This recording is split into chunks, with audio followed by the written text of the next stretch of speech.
नमस्कार दोस्तों, एक बार फिर स्वागत है आपका स्टडी जोन क्लासेस के यूट्यूब चैनल में। तो दोस्तों लास्ट क्लास में हमने बात की थी मैट्रिक्स की कुछ टाइप्स के बारे में अपन ने डिस्कस किया था दोस्तों, और उसके बाद अपन ने कुछ कंसेप्ट समझे थे मैट्रिक्स के और उस पर बेस कुछ क्वेश्चन किए थे दोस्तों। तो दोस्तों उसी श्रृंखला में आगे बढ़ते हुए आज की क्लास हम स्टार्ट करते हैं। और आज की क्लास का दोस्तों हमारा पहला जो टॉपिक है वह है वर्ग मैट्रिक्स का मुख्य विकर्ण। वर्ग मैट्रिक्स का मुख्य विकर्ण।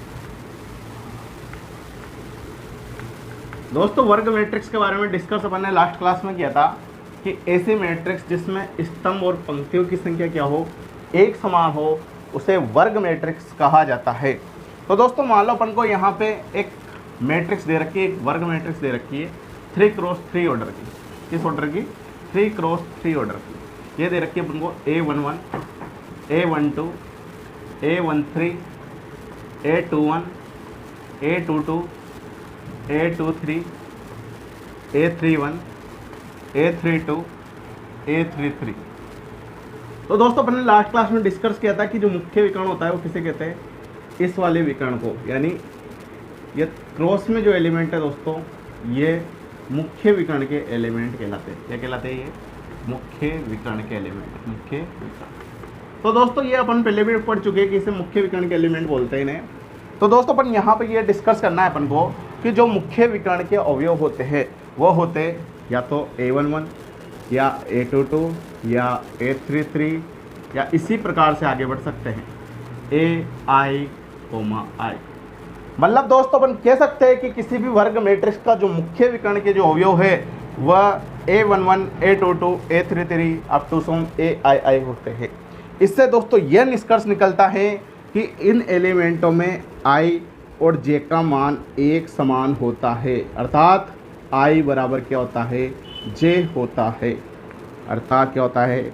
I बराबर J। देख लो दोस्तों यहाँ पे भी दोनों का मान समान है, यहाँ पर भी दोनों का मान समान है, यहाँ पर भी दोनों का मान समान है। अतः हम कह सकते हैं कि कोई भी वर्ग मैट्रिक्स का मुख्य विकर्ण हो उसके एलिमेंट में हमेशा I बराबर J रहेगा, मतलब पंक्ति नंबर बराबर रहेगा किसके? स्तंभ नंबर के।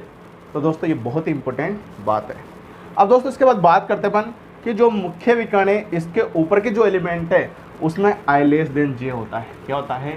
I लेस देन J, मतलब जो J का मान होता है वह I से ज़्यादा होता है। देखो दोस्तों यहाँ पे ये मुख्य विकर्ण, इसके ऊपर के एलिमेंट ये वाला J का मान ज़्यादा है I से, यहाँ पे भी J का मान ज़्यादा है I से, यहाँ पे भी J का मान ज़्यादा है I से। अपन कह सकते हैं कि जो भी मुख्य विकर्ण है उसके ऊपर के एलिमेंट के लिए क्या होगा? I लेस देन J होगा, यानी J का मान ज़्यादा होगा किससे? I के मान से। और दोस्तों जो मुख्य विकर्ण के नीचे के एलिमेंट है, यह मुख्य विकर्ण और इसके नीचे के एलिमेंट जो है उसमें क्या होगा दोस्तों? उसमें I ग्रेटर देन J होगा। क्या होगा? I ग्रेटर देन J, मतलब I का मान ज़्यादा रहेगा किसकी तुलना में? J की तुलना में। तो दोस्तों यहाँ I का मान ज़्यादा है J के रेस्पेक्ट में, यहाँ पे भी I का मान ज़्यादा है J के रेस्पेक्ट में, और यहाँ पे भी I का मान ज़्यादा है किसके रेस्पेक्ट में? J के रेस्पेक्ट में। तो ये तो बात हुई दोस्तों मुख्य विकर्ण के ऊपर वाले अवयव के लिए, ऊपर वाले अवयव के लिए, अवयव के लिए। और ये बात होगी दोस्तों मुख्य विकर्ण के, मुख्य विकर्ण के नीचे वाले अवयव के लिए।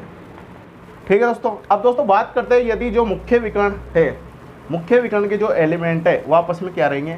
वो एक समान रहेंगे, मतलब उसमें I और J का मान क्या रहेगा? एक समान रहेगा। अब दोस्तों मान लो जो वर्ग मैट्रिक्स है उसका ऑर्डर है n क्रॉस n। क्या है? n cross n। ये n क्रॉस n क्यों लिया? जनरली अपन ऑर्डर को तो m क्रॉस n से रिप्रेजेंट करते हैं, यहाँ पे n क्रॉस n यूज क्यों लिया? क्योंकि दोस्तों जो वर्ग मैट्रिक्स है उसमें पंक्ति और स्तंभ की संख्या क्या होती है? आपस में बराबर होती है। तो बराबर होती है तो m क्रॉस n को क्या लिख देंगे यहाँ पे? n cross n। और दोस्तों जो ऑर्डर होता है n क्रॉस n, तो मुख्य विकर्ण में जो अवयव की संख्या होती है वो कितनी होती है? n होती है। कितनी होती है? n होती है। तो दोस्तों अपन कह सकते हैं कि कोई भी वर्ग मैट्रिक्स जिसका ऑर्डर n क्रॉस n है तो उसके मुख्य विकर्ण के अवयवों की संख्या कितनी होगी? n होगी। जैसे दोस्तों यहाँ पे ऑर्डर कितना है? 3 क्रॉस 3 है, तो मुख्य विकर्ण में अवयव की संख्या कितनी होगी? मुख्य विकर्ण में अवयव की संख्या 3 होगी। तो दोस्तों यहाँ पे मुख्य विकर्ण में अवयव की संख्या कितनी है? 3 है। अगर दोस्तों ऑर्डर 4x4 होता तो फिर मुख्य विकर्ण में अवयव की संख्या कितनी होती? 4 होती। तो दोस्तों ये कुछ इंपॉर्टेंट बात है जो वर्ग मैट्रिक्स के मुख्य विकर्ण से रिलेटेड है। ठीक है दोस्तों, इसके बाद हम आगे चलते हैं।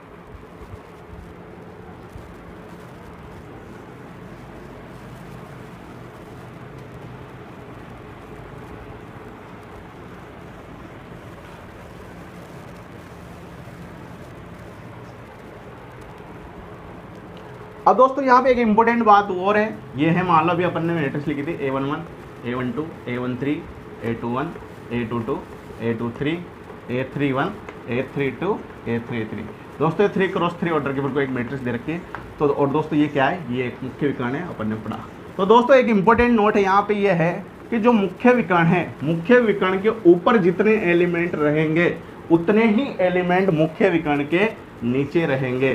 तो दोस्तों अपन कह सकते हैं कि किसी भी वर्ग मैट्रिक्स में मुख्य विकर्ण के ऊपर जितने एलिमेंट रहेंगे उतने ही एलिमेंट मुख्य विकर्ण के नीचे रहेंगे। तो दोस्तों यहाँ पे मुख्य विकर्ण के ऊपर कितने एलिमेंट है? 3 एलिमेंट है, 1 2 3। और मुख्य विकर्ण के नीचे भी कितने एलिमेंट है दोस्तों? यहाँ पे भी 3 एलिमेंट है। अर्थात अपन कह सकते हैं दोस्तों, अर्थात मुख्य विकर्ण के ऊपर कुल अवयव बराबर मुख्य विकर्ण के नीचे कुल अवयव।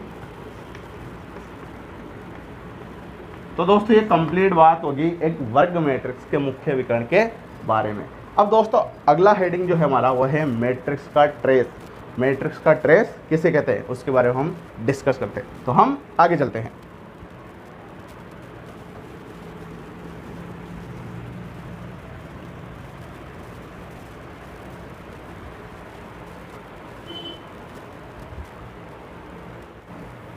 तो दोस्तों अगला हेडिंग है अपना वर्ग मैट्रिक्स का ट्रेस। क्या है अगला हेडिंग? वर्ग मैट्रिक्स का ट्रेस। हिंदी में हम ट्रेस ही बोलते हैं दोस्तों से। अब वर्ग मैट्रिक्स का ट्रेस क्या होता है दोस्तों उसके बारे में हम डिस्कस करते हैं। दोस्तों मान लो अपने पास एक स्क्वायर मैट्रिक्स है, एक वर्ग मैट्रिक्स है। A11, A12, A13, A21, A22, A23, A31, A32, A33। ये 3x3 ऑर्डर की एक मैट्रिक्स है दोस्तों।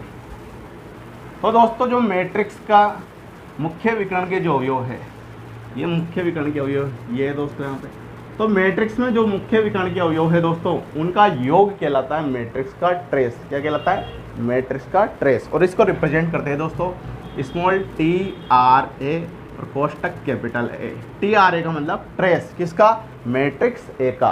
तो इसको रिप्रेजेंट करेंगे किससे? पहला एलिमेंट कितना है दोस्तों मुख्य विकर्ण का? A11 प्लस दूसरा एलिमेंट कितना है?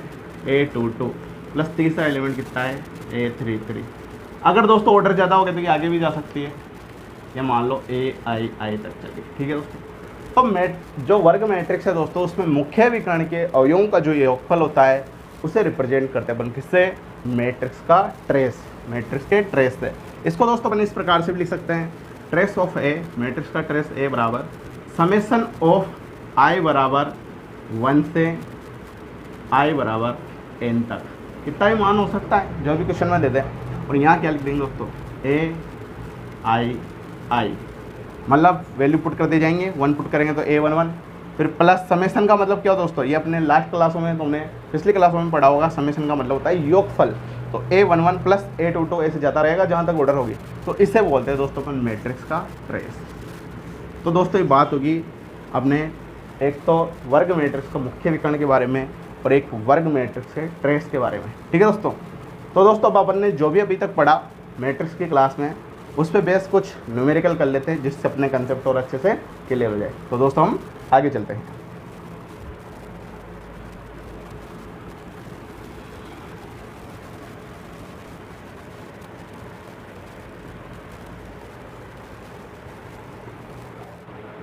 तो दोस्तों बात करते हैं अपन क्वेश्चन की। क्वेश्चन है अपना कि निम्न मैट्रिक्स का ट्रेस ज्ञात करो। ट्रेस के बारे में मैंने अभी डिस्कस किया दोस्तों तो 3 क्वेश्चन अपन को दे रखे हैं, इन मैट्रिक्स का अपन को ट्रेस ज्ञात करना है। ठीक है दोस्तों, तो 1 बाय 1 अपन सोल्व करते हैं। सबसे पहले बात करते हैं दोस्तों क्वेश्चन नंबर 1 की। तो दोस्तों यहाँ पे अपने बोर्ड एग्जाम में जो क्वेश्चन करना है वो हर प्रकार से एग्जामिनर को समझाना है। अपन को ये मानना है जी कॉपी चेक करने वाला वो बिल्कुल गंवार है तो उसे क्या करना है, हर चीज़ के बारे में डिटेल से समझाना है। अगर क्वेश्चन को अपन डायरेक्ट सोल्व कर देंगे दोस्तों तो अपन को नंबर भी डायरेक्ट मिल जाएंगे, यानी डायरेक्ट का मतलब है 7 में से 2 नंबर या 3 नंबर मिल जाएंगे। तो अपन को एक एक चीज़ अच्छे से समझानी, पूरी डिटेल से क्वेश्चन को सोल्व करना है। तो दोस्तों सबसे पहले तो बात करते हैं जो अपन को मैट्रिक्स दे रखी है इसका ऑर्डर क्या है। इसमें एक तो ये पंक्ति और एक ये 2 पंक्ति, तो ये तो है पहली पंक्ति और ये है दूसरी पंक्ति, और ये है दोस्तों पहला स्तंभ और ये है दूसरा स्तंभ। यानी दोस्तों इसका जो ऑर्डर है वो 2 क्रॉस 2 है, यानी 2 तो पंक्ति है और 2 स्तंभ है। तो दोस्तों ये क्या कहलाएगा, ये मुख्य विकर्ण कहलाएगा। पहले तो ये वर्ग मैट्रिक्स है या नहीं है ये पता करेंगे, क्योंकि दोस्तों जो अपन ने ट्रेस पढ़ा है कि मैट्रिक्स का ट्रेस, वह केवल वर्ग मैट्रिक्स का ट्रेस अपन ने पढ़ा है। और अपन ज्ञात भी दोस्तों वर्ग मैट्रिक्स का ट्रेस ही ज्ञात कर सकते हैं। अगर मैट्रिक्स दोस्तों वर्ग मैट्रिक्स नहीं होगी तो अपन मैट्रिक्स का ट्रेस ज्ञात नहीं कर सकते। सबसे इंपॉर्टेंट चीज़ है दोस्तों, अच्छे से याद रखना। तो दोस्तों यहाँ पे ये मुख्य विकर्ण के अवयव हो गए, तो ये तो एलिमेंट हो गए यहाँ A11 यानी पहली पंक्ति और पहले स्तंभ का अवयव कितना है दोस्तों 1। ये है दोस्तों A22 यानी दूसरी पंक्ति और दूसरे स्तंभ का अवयव, A22 बराबर कितना है 5। तो सबसे पहले तो ये लिखेंगे दोस्तों कि यहाँ A11 का मान कितना है, A22 का मान कितना है। अब ज्ञात करेंगे दोस्तों ट्रेस ऑफ A यानी मैट्रिक्स A का ट्रेस क्या होगा दोस्तों, A11 प्लस A22। यहाँ इसके आगे जाएगा नहीं दोस्तों, क्योंकि मैट्रिक्स 2 क्रॉस 2 ऑर्डर की, तो यहाँ पे 2 ही एलिमेंट है मुख्य विकर्ण में। अब दोस्तों A11 का मान कितना है, A11 का मान है 1 प्लस A22 का मान है 5। तो दोस्तों मैट्रिक्स का जो ट्रेस है वो आ गया अपने पास 6, और यही अपना क्या हो गया आंसर। तो दोस्तों किसी भी मैट्रिक्स का ट्रेस जो वर्ग मैट्रिक्स है वो अपन इस प्रकार से याद कर सकते हैं। ठीक है दोस्तों, अब बात करते हैं सेकंड क्वेश्चन की।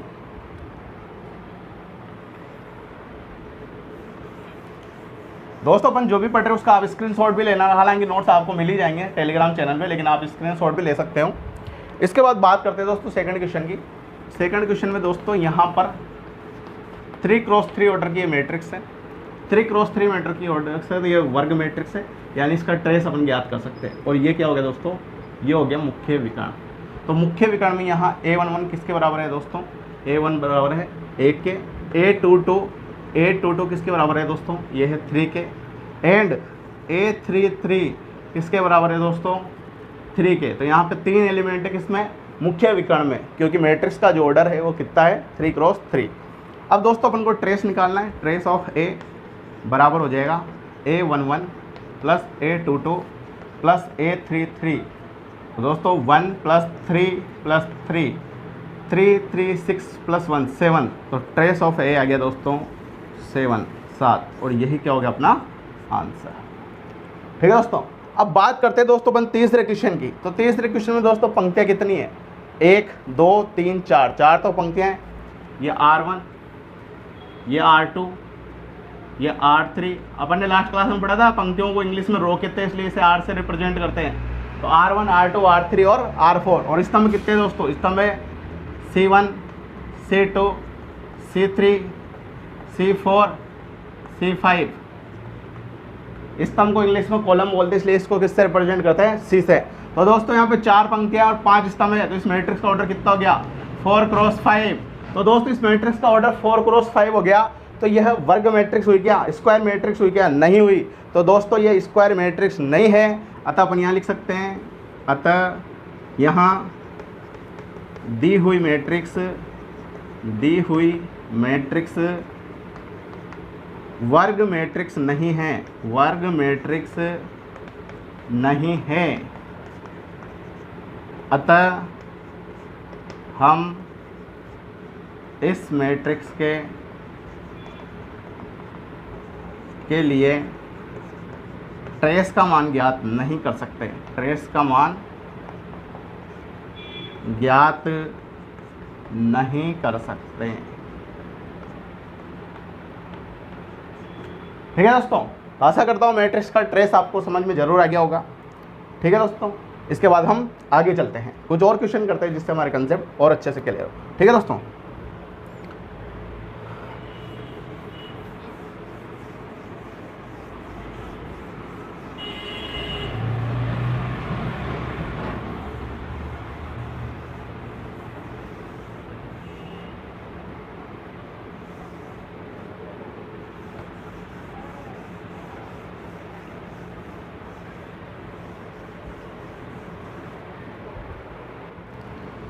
तो बात करते हैं दोस्तों अगले क्वेश्चन की, और अगला क्वेश्चन है कि दी गई मैट्रिक्स में निम्न के मान बताओ। बहुत ही इंपॉर्टेंट क्वेश्चन है दोस्तों, मैट्रिक्स के सारे कंसेप्ट अपने क्लियर हो जाएंगे इस क्वेश्चन से। तो दोस्तों एक मैट्रिक्स अपन को दे रखी है और अपन से इन चीज़ों के मान पूछे, इन एलिमेंट्स के मान अपन को ज्ञात करने, ये क्वेश्चन है। 12 क्वेश्चन क्लियर हो जाएंगे इस एक क्वेश्चन से, ठीक है दोस्तों। तो बात करते हैं इसकी। दोस्तों आपने एक चीज़ नोटिस करी कि जो भी मैट्रिक्स है उसको तो अपन रिप्रेजेंट करते हैं कैपिटल ए से, इंग्लिश के कैपिटल अल्फाबेट से, और दोस्तों जो इनके एलिमेंट है अंदर वाले एलिमेंट, इसको रिप्रेजेंट करते हैं स्मॉल लेटर से। किससे रिप्रेजेंट करते हैं? स्मॉल लेटर से। तो ये भी इंपॉर्टेंट बात है, ये भी आपको ध्यान रखनी है कि मैट्रिक्स को अपन कैपिटल लेटर से रिप्रेजेंट करेंगे और इसके जो एलिमेंट है, इसके अंदर के जो अवयव है उसको रिप्रेजेंट करेंगे इंग्लिश अल्फाबेट के स्मॉल लेटर से, ठीक है दोस्तों। अब बात करते हैं दोस्तों, सबसे पहले तो अपन इस मैट्रिक्स का ऑर्डर ज्ञात कर लेते हैं कि इसमें कितनी पंक्तियाँ और कितने स्तंभ है। तो दोस्तों यहाँ पे पहली पंक्ति है और ये हो गई R1, R1 का मतलब रो नंबर 1। ये दोस्तों ये दूसरी पंक्ति है तो इसे लिख दिया R2। ये तीसरी पंक्ति दोस्तों R3। ये चौथी पंक्ति दोस्तों ये R4, और ये पांचवी पंक्ति दोस्तों इसे लिख दिया R5। तो पंक्तियों की संख्या तो कितनी होगी दोस्तों? पंक्तियों की संख्या होगी 5। तो पंक्तियों की संख्या को अपन पहले लिखते हैं, तो पंक्तियों की संख्या को अपन ने पहले लिख दिया। अब M क्रॉस N, तो एक क्रॉस का चिन्ह लगा दिया, पीछे क्या लिखेंगे दोस्तों? स्तंभों की संख्या। अब स्तंभों की संख्या पे अपन काउंट कर लेते हैं दोस्तों। ये पहला स्तंभ C1, ये दूसरा स्तंभ C2, ये तीसरा स्तंभ C3, ये पूरा, और ये चौथा स्तंभ C4, और ये पांचवा स्तंभ दोस्तों C5। तो यहाँ पे भी क्या लिख देंगे? 5। तो दोस्तों इस मैट्रिक्स का जो ऑर्डर है, क्रम है, वो कितना हो गया? 5 क्रॉस 5। तो दोस्तों एक क्वेश्चन तो अपन से यही पूछ रखा है, क्वेश्चन नंबर 11, कि मैट्रिक्स का क्रम कितना है। तो मैट्रिक्स का क्रम कितना हो जाएगा? 5 क्रॉस 5। मतलब अपन कह सकते हैं पंक्तियों की संख्या बराबर 5 एंड स्तंभों की संख्या वो भी कितनी है दोस्तों? बराबर 5। तो पहले क्वेश्चन का आंसर तो अपना ये हो गया, ठीक है दोस्तों, कि मैट्रिक्स का क्रम क्या है। अब दोस्तों बात करते हैं कि मैट्रिक्स में अवयवों की संख्या कितनी है, कितने एलिमेंट है इस मैट्रिक्स के अंदर। तो दोस्तों अपन इसको गिनने नहीं बैठेंगे, अपन ने लास्ट क्लास में पढ़ा था कि M क्रॉस N को गुणा करने पे, इसको मल्टीप्लाई करने पे जो आता है वही क्या रहता है?